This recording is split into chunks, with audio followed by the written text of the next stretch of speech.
Welcome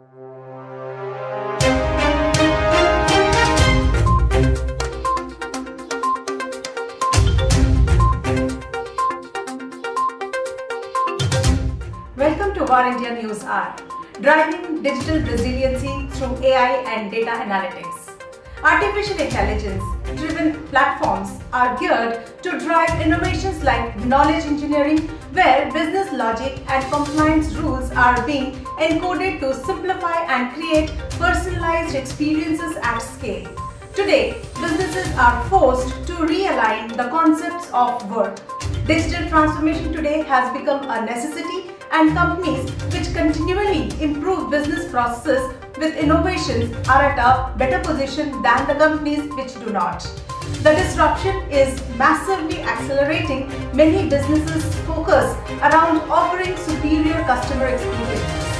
The crisis is driving digital closeness. This means that the way people are communicating through digital channels becomes really important. Now, the world is trying to return to its daily routine. Some businesses are reopening offices for a limited number of employees. Some are allowing employees to work remotely, while others have indefinitely extended remote working options. Whatever be the case, it is incontrovertible that cybersecurity concerns are peaking by the day. Data analytics is at the crux of our approach towards harnessing digital transformation. Companies are really focusing on how they can offer empathy to their customers, that is, the type of support and expertise that makes them a trusted advisor or companion on the journey. Artificial intelligence and machine learning have penetrated into every sphere and industry. Both play an important role in turning data into assets as part of archiving digital transformation. However, organizations must gain a deeper understanding of their place in the process to effectively leverage them for business and process transformations. The disruptions is massively accelerating many businesses' focus around offering superior customer experiences and is driving digital closeness. This means that the way people are communicating through digital channels is becoming really important. Companies understand that people are more open to trying different products and services now, sometimes out of necessity, and that if they cannot meet their customers' needs, they may lose them permanently to other companies that are able to serve them. Let's look into today's headlines in War India. MeitY releases backend code of Arogya Setu to increase transparency. The Ministry of Electronics and Information Technology, that is MeitY, has released the backend code of the Arogya Setu app in the open domain to help people understand how contact tracing mobile application functions. The step is also expected to increase transparency and dispel privacy concerns. The backend has been released on a government platform called OpenForge that has been set up to promote sharing and reuse of e-governance application source code. By opening the source code, the government wants to encourage collaborative development between government departments or agencies and private organizations, citizens and developers to spur the creation of innovative e-governance applications and services. Manchester United reports systems being hit by cyber attack. English football club Manchester United said its systems were hit by a cyber attack and that it was investigating the matter. Club media channels, including the website and mobile app, were unaffected, and the company said it was not aware of any personal data breach associated with fans or customers. In a statement, United said Manchester United can confirm that the club has experienced a cyber attack on our systems. The club has taken swift action to contain the attack and is currently working with expert advisors to investigate the incident and minimize the ongoing IT disruption. RTGS services to be available 24/7, 365 from December 2020. The Reserve Bank of India announced on the development and regulatory policies and has announced that the money transfer facility RTGS will be available round the clock, that is 24 hours a day, 7 days a week from December 2020. Under the current rules, the transfers can be made between 7 AM and 6 PM on all working days except for the second and fourth Saturday of the month and on Sundays.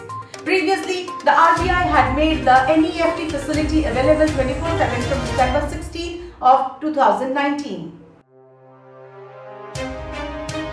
Dynamics 365 project operations now available in India.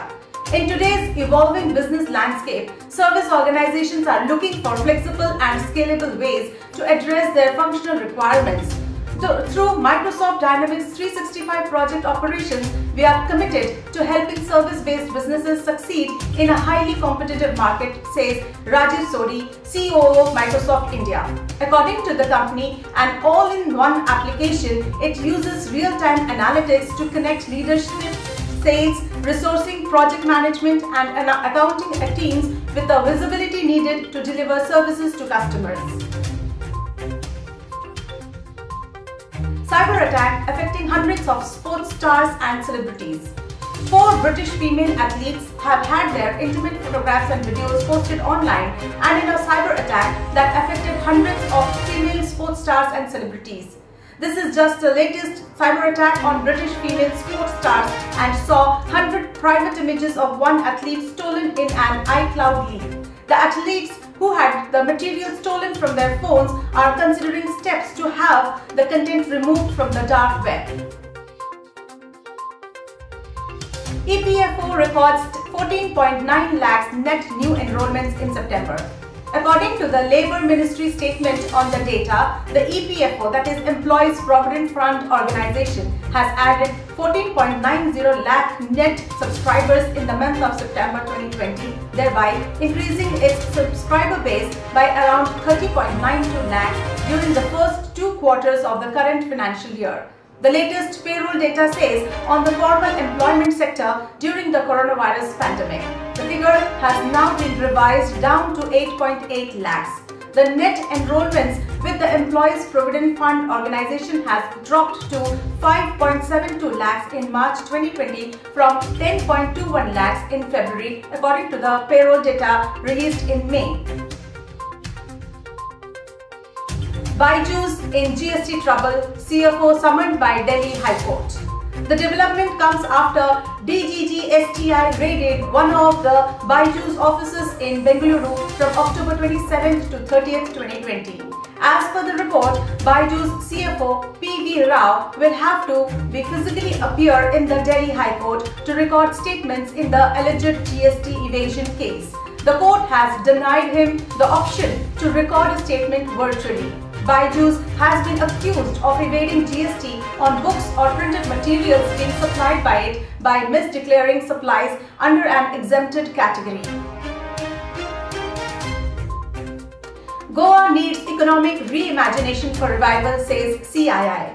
CII stated that in order to attract fresh investments and revive the state's economy, Goa needs to urgently reimagine itself.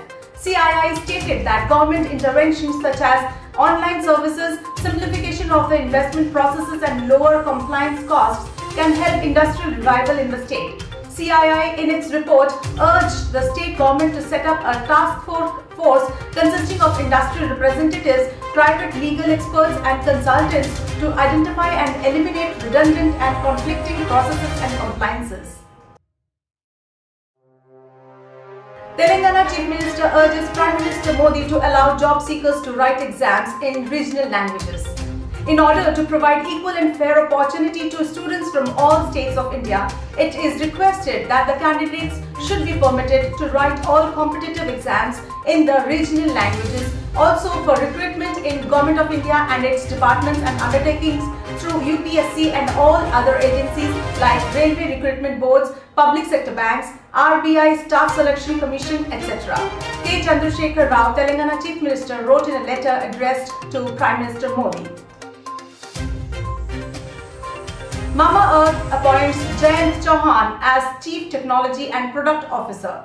Mamaearth is one of the fastest growing FMCG brands. The startup has appointed Jayant Chauhan as Chief Technology and Product Officer. In his new capacity, Chauhan will oversee the overall product strategy and engineering. He will also lead the product development and infrastructure teams. Mamaearth has exhibited disruptive growth in the last 4 years.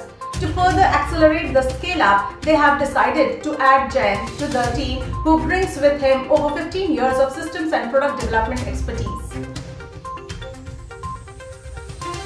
Summing up, digital transformation today has become something which is must-have and longer just nice-to-have, and companies which continually improve business processes with innovation are at the better position than the companies which are not at the crux of the approach towards harnessing digital transformation. We have seen artificial intelligence, machine learning and software are eating up the world.